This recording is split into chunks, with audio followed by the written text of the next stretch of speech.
Messieurs, bonjour et bienvenue à cette édition. Le Mali prépare sa relève agricole. Le ministre de l'Agriculture, Daniel Siméon Kéléma, a procédé ce dimanche au lancement du concours d'entrée au centre d'apprentissage agricole au lycée Askia Mohamed. 1345 candidats, dont 495 filles, composent sur l'ensemble du territoire dans les disciplines de rédaction, mathématiques et sciences naturelles pour ce deuxième concours, et c'est là dans 7 centres. Le but est de combler le déficit de l'effectif du centre qui est de 220 étudiants. Le ministre Kéléma était accompagné de 3 autres membres du gouvernement. Compte rendu, Djemba Moussa Konaté. Au mois de mai dernier, un premier concours d'entrée au centre d'apprentissage agricole avait eu lieu. À la suite de ce concours, 27 candidats ont été déclarés admissibles, sur lesquels le diplôme de DF d'un candidat n'était pas conforme. Ce deuxième concours est une recommandation du président de la transition, le général d'armée Assimi Goïta, Daniel Siméon Kéléma, ministre de l'Agriculture. On a rompu avec certaines pratiques. Avant, c'était le système de repêchage sans moyenne, selon le mérite. On repêchait jusqu'à atteindre l'effectif qui devrait couvrir les besoins des centres d'apprentissage agricole. Il faut avoir des agents de base, les futurs interlocuteurs des producteurs et productrices agricoles. Il faudrait que ce soit des agents qui puissent vraiment exploiter ces messages-là et les porter à bon escient auprès des producteurs et des productrices. Donc, raison pour laquelle la situation a été revue et les plus hautes autorités nous ont autorisé à reprendre pour que l'année ne soit pas une année blanche au niveau de ces centres-là. Au centre d'examen Askia Mohamed compose 372 candidats.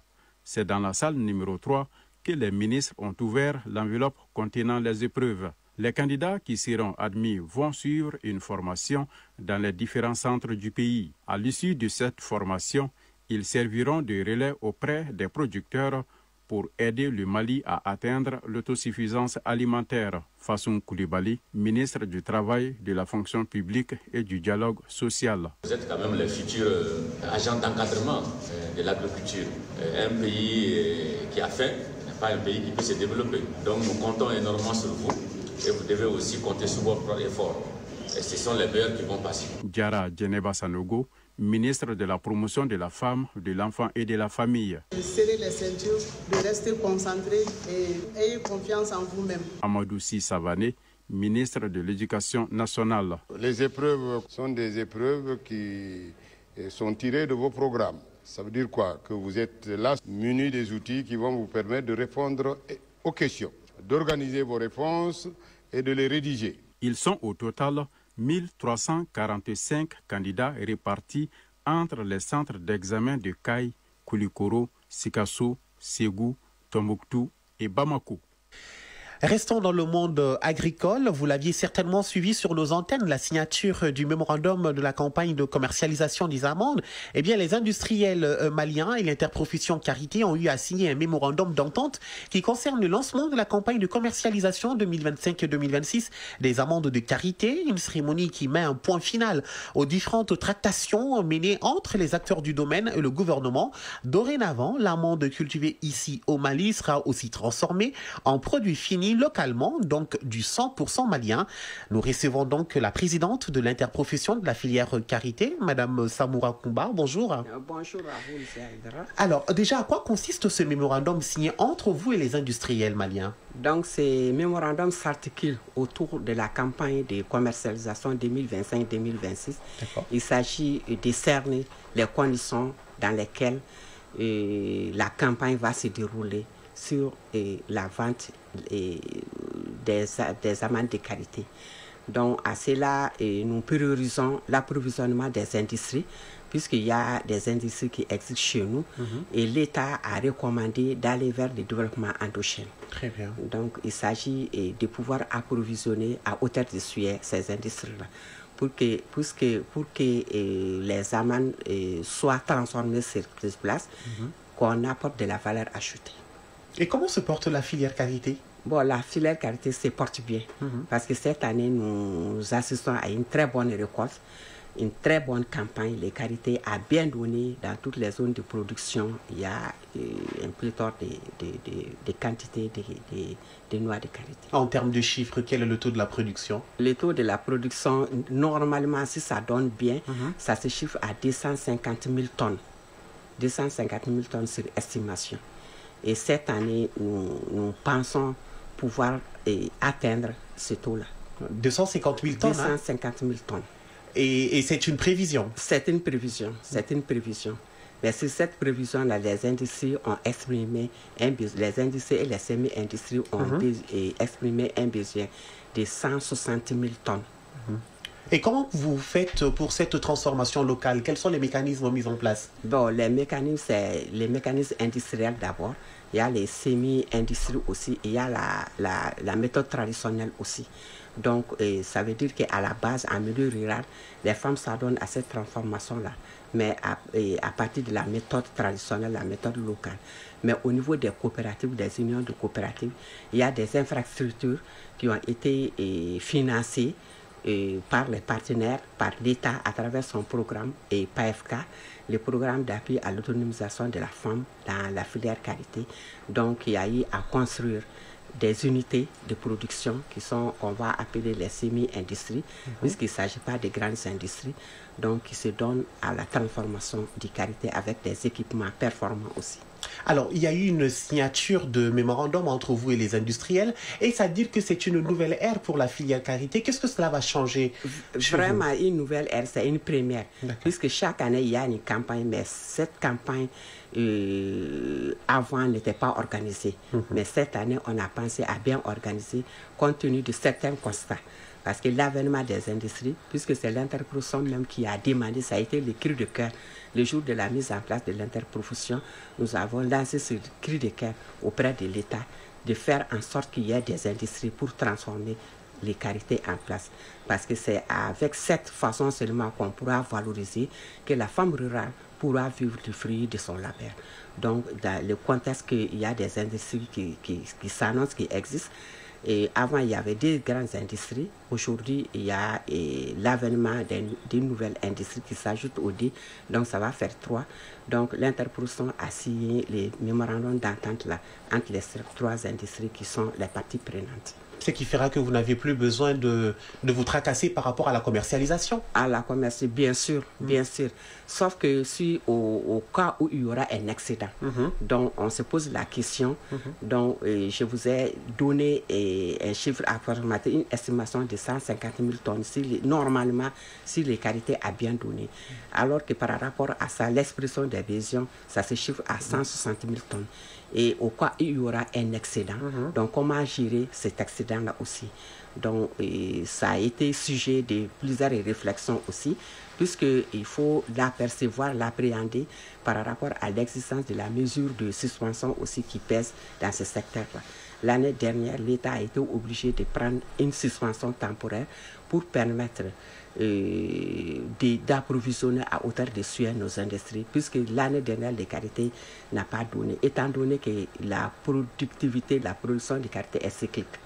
Si cette année, ça donne bien, l'année prochaine, il faudra s'attendre à une mauvaise récolte. Donc l'année dernière, c'était la mauvaise année de récolte, donc il n'y a pas eu pratiquement de récolte de qualité.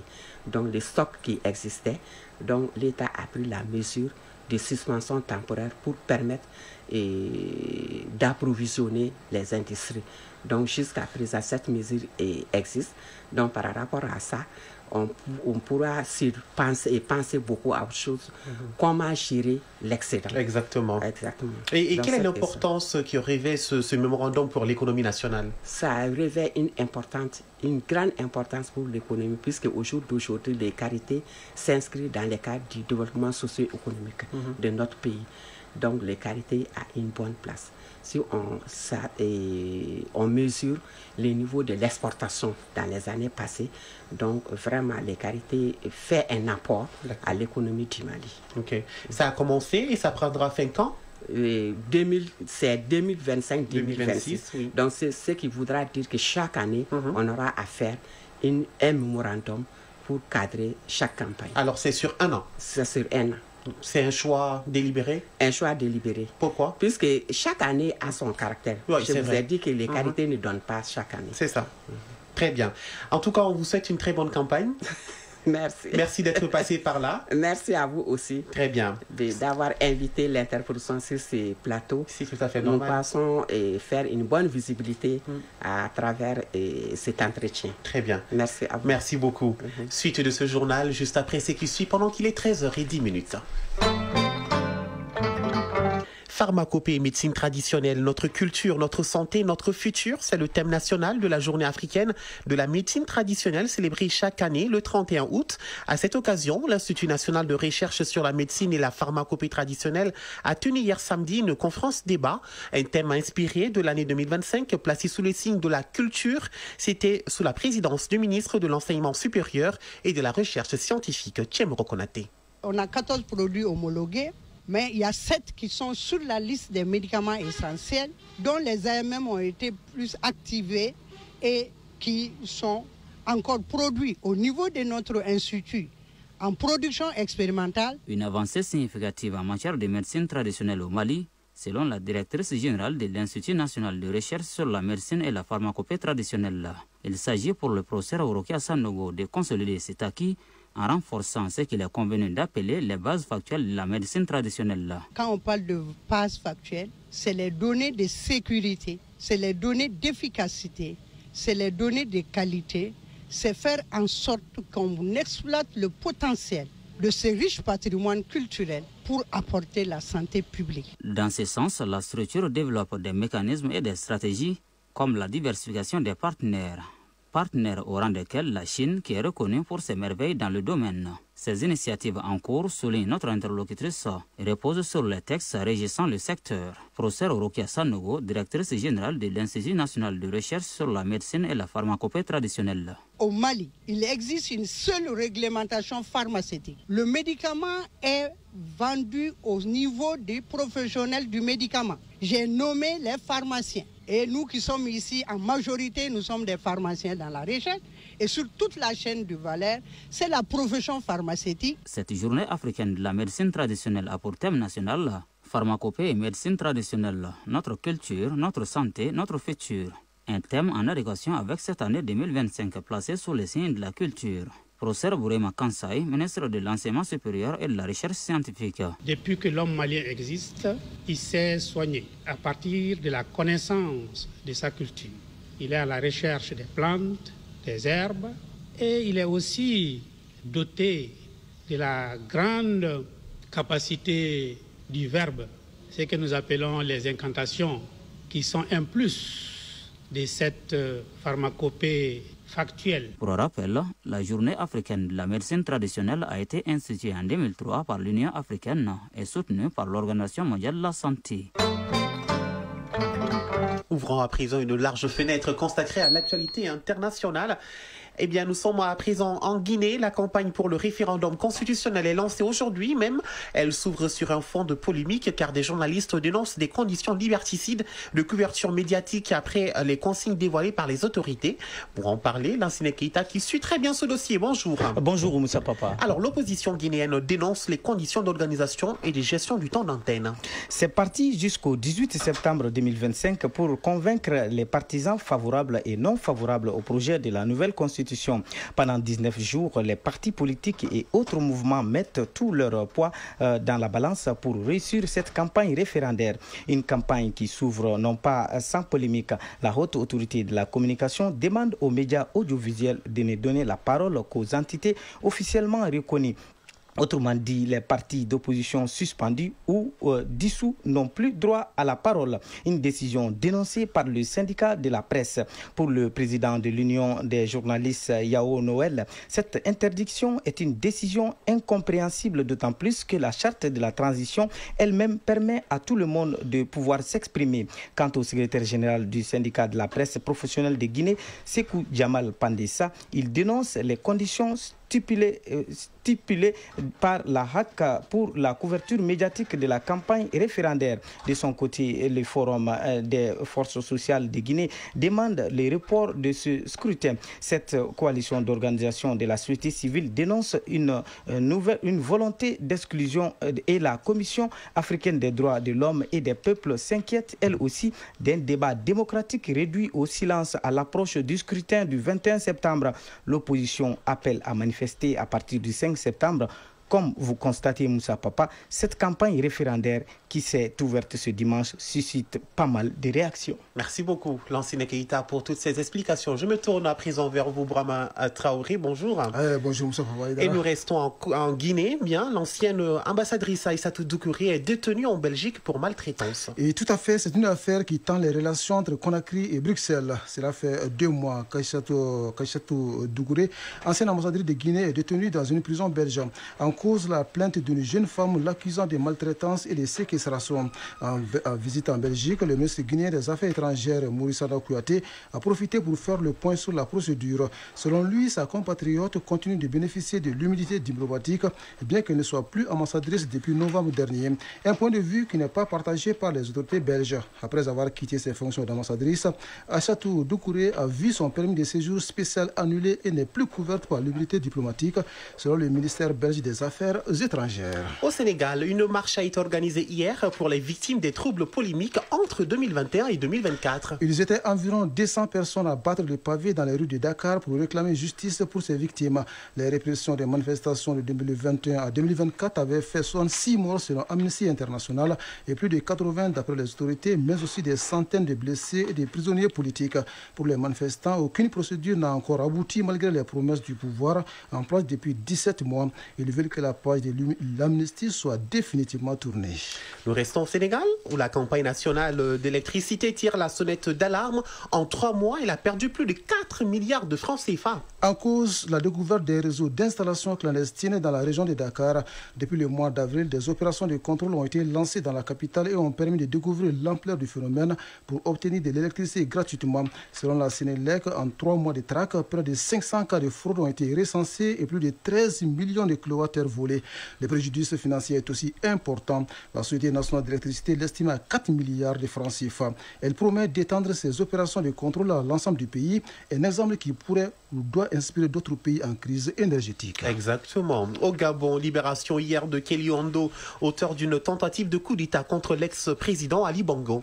Depuis le 7 janvier 2019, le lieutenant Kelly Ondo était incarcéré à la prison centrale de Libreville avec 3 co-accusés. Sa libération est intervenue le jour même de la célébration du 2e anniversaire du coup d'État du général Brice Oligui Nguema qui a déposé l'ex-président Ali Bongo. Dans sa première prise de parole, Kelly Ondo a rendu hommage à ses 2 compagnons d'armes dompés le 7 janvier 2019 lorsque l'armée avait lancé l'assaut sur la maison de la radio et où les mutins s'y trouvaient. C'est là après avoir annoncé leur prise de pouvoir. Kelly Ondo, désormais libre, avait été condamné à 15 ans de prison ferme. Au Tchad, les militants du parti Les Transformateurs ont organisé hier un meeting au siège du parti appelé Balcon de l'Espoir. Un rassemblement à l'occasion du 42e anniversaire de la naissance de la leader Succès Masra. Le parti n'a pas d'ennemis, assure la présidente intérimaire des Transformateurs qui appelle les militants à l'unité pour exiger la libération de Succès Masra. L'ancien Premier ministre a été condamné le 9 août dernier à 20 ans de prison ferme par le tribunal de grande instance de Djamena pour complicité de meurtre et diffusion de messages à caractère haineux et xénophobe. Une condamnation en lien avec le conflit communautaire près de la frontière camerounaise au mois de mai qui avait fait plus de 40 morts. Posons nos valises à présent au Yémen, où avant au Soudan, le général Mdi investit à la tête d'un gouvernement parallèle. C'est dans la ville de Niala, capitale du Darfour du Sud, où les paramilitaires ont établi leur quartier général, que le général Mohamed Hamdan Daglo, dit Emeti, a prêté serment devant un juge. Jusque-là, commandant des forces de soutien rapide, il devient désormais le président du conseil présidentiel. Un pas de plus vers une partition du pays en guerre depuis 2 ans, selon certains observateurs. Au mois de juillet dernier, les paramilitaires avaient annoncé la formation d'un gouvernement parallèle avec un premier ministre civil et 15 membres du conseil présidentiel. Au Soudan du Sud, la mission des Nations Unies déclarait qu'elle construisait une nouvelle base temporaire dans la région de Tamboura, dans le pays. Cela revêt une importance capitale car nous disposons de nombreuses ressources, déclare le responsable des affaires civiles de la mission des Nations Unies au Soudan du Sud. La mission justifie également sa décision par l'intensification des violences intercommunautaires dans la région du Grand Tamboura depuis 2021. Le Soudan du Sud se remet difficilement après une guerre civile qui a éclaté après l'indépendance. Elle a fait près de 400 000 morts. Le président du Zimbabwe a été reçu hier par le pape Léon XIV pour une audience privée au palais apostolique du Vatican. Les échanges ont porté sur le renforcement de la coopération entre Harare et les Saint-Sièges, notamment dans le secteur de l'éducation, de la santé et de la protection de l'environnement. Cette rencontre avec les souverains pontifs fait suite à la visite du vice-président du Zimbabwe en mai dernier. Cependant, cette visite officielle suscite des critiques au Zimbabwe qui traverse une grave crise alimentaire. Selon l'ONU, près de 7,6 millions de Zimbabwéens seront confrontés à l'insécurité alimentaire cette année. Alors, Brahma Traoré, on atterrit à présent au Yémen. Le premier ministre des rebelles Houthis a été tué dans un bombardement israélien. Après 2 jours de silence, les autorités Houthis ont confirmé hier sa mort et plusieurs cadres de leur mouvement. Sanaa, la capitale yéménite, est contrôlée par le mouvement chiite proche de l'Iran. Elle avait été secouée par des explosions jeudi dernier. Israël avait déclaré avoir mené un raid contre ce mouvement, contre lequel le pays est en guerre depuis près de 2 ans. En réponse, les rebelles Houthis ont menacé de se venger. Dans un communiqué, ils ont annoncé la nomination de Mohamed Ahmad Mouta, Premier ministre par intérim. Merci beaucoup, Brahma Traoré, pour ce tour d'horizon. Merci beaucoup. Il est 16h23 au Yémen, 21h23 en Chine. Et justement, Vladimir Poutine est arrivé à Tianjin, en Chine, et aujourd'hui, pour participer à un sommet régional réunissant Xi Jinping et d'autres dirigeants, organisé dans le cadre de l'Organisation de coopération de Shanghai. Ce sommet sera suivi d'une parade militaire à Pékin. Cet événement met en lumière la relation étroite entre la Russie et la Chine et leur coopération sur la scène internationale. Pour en parler, je reçois Mohamed Sangaré. Bonjour. Bonjour, Moussa Papaïdra. Alors, quel est l'objectif principal de l'Organisation de coopération de Shanghai et ses membres cherchent-ils à promouvoir lors de ce sommet? Oui, Moussa Papaïdra, il s'agit du plus grand rassemblement de ce groupe de 6 puissances depuis la création de l'Organisation de coopération de Shanghai en 2001.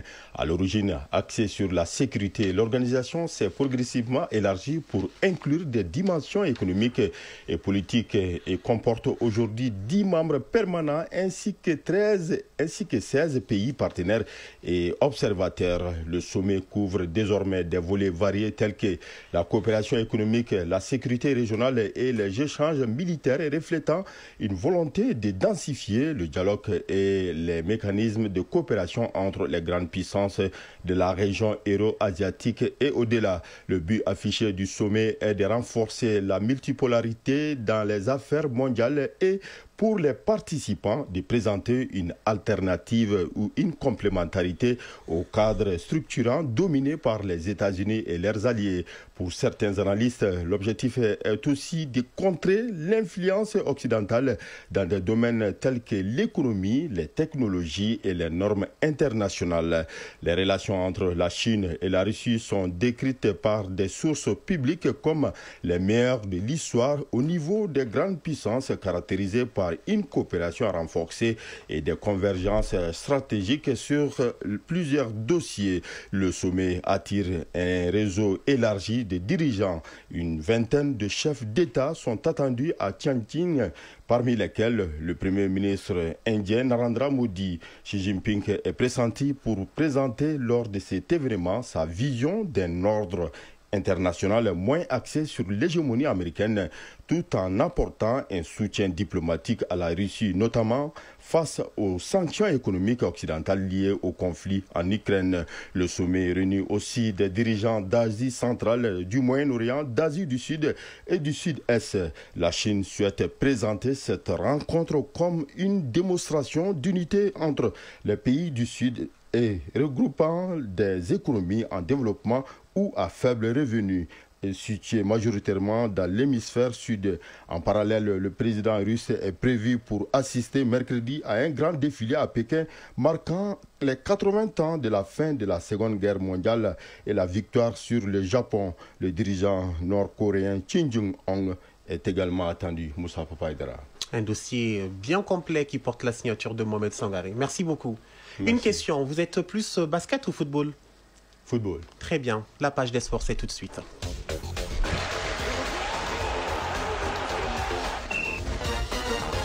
Supercoupe de football, Supercoupe générale d'armée Assimi Goïta. Les demi-finalistes seront connus cet après-midi à l'issue des dernières rencontres de la phase des poules. Mopti et Tombouctou sont déjà qualifiés pour le dernier carré de la compétition. Et sur le continent, le Maroc a remporté son 3e titre au championnat d'Afrique des Nations.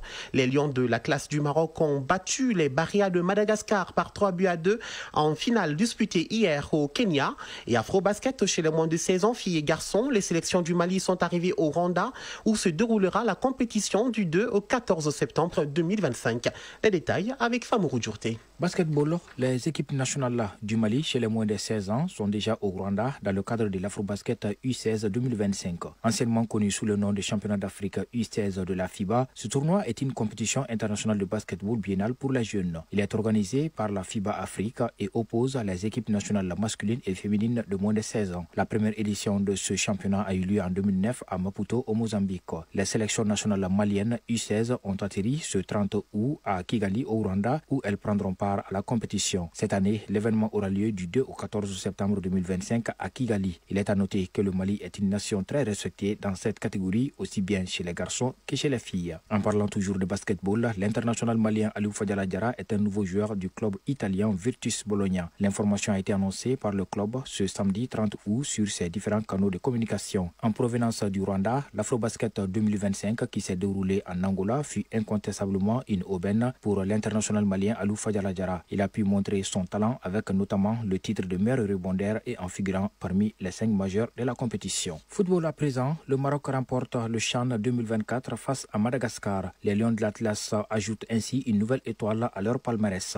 Bien que le Maroc domine les débats dès le coup d'envoi, ce sont les Malgaches qui surprennent en ouvrant le score à la 9e minute. Sans paniquer, les Lions de l'Atlas réagissent rapidement et égalisent à la 27e minute. Le Maroc, loin de se contenter de ce score, prend même les devants peu avant la pause à la 44e minute. 2-1 à la mi-temps. Malgré ce retournement de situation, Madagascar n'abdique pas. Les Barrias parviennent à égaliser à la 68e minute. Mais l'expérience marocaine dans cette compétition se fait sentir. Les Lions, maîtres du ballon et présents dans toutes les phases de jeu, finissent par prendre l'avantage à la 80e minute. Oussama Lamlaoui inscrit son doublé et donne définitivement la victoire au Maroc 3-2, score final. Le Maroc décroche un nouveau titre au championnat d'Afrique des Nations, CHAN, confirmant sa suprématie sur le continent africain. Les Lions de l'Atlas détiennent désormais seuls le record des titres au CHAN, 3 trophées en 9 éditions. Supercoupe générale d'armée Assimi Goïta, après Mopti dans la poule A, Tombouctou dans la poule B, les 2 derniers qualifiés pour les demi-finales seront connus cet après-midi à l'issue des rencontres Kita CNT et Menaka Bamako. Les 2 matchs se jouent au stade Mamadou Konaté, respectivement à 16h et 18h. Au stade Wanzin Koulibaly, Douanza contre Bougouni à 16h et Koutiala face à Nyoro à 18h ne seront que formalités. Les 4 sélections n'ayant aucune chance de qualification, quel que soit le résultat. Ce samedi, Tombouctou a réalisé un sans faute en remportant son 5e match en 5 sorties. La sélection de la cité des 333 Saints a dominé l'équipe du gouvernement par 2-0. Sikasso a pris le meilleur sur Kai 4-3 au tir au but. Le score était d'un but partout au terme du temps réglementaire. Ségou s'est imposé 3-0 face à Taoudeni.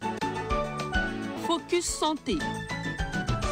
Parlons hépatite à présent. Cette infection virale qui se transmet par plusieurs voies à 10 formes différentes. Au Mali, les formes les plus enregistrées sont B et C. Le diagnostic de cette maladie contagieuse est basé sur l'analyse sanguine. Plus de détails sur cette maladie virale avec Koumba Sissé.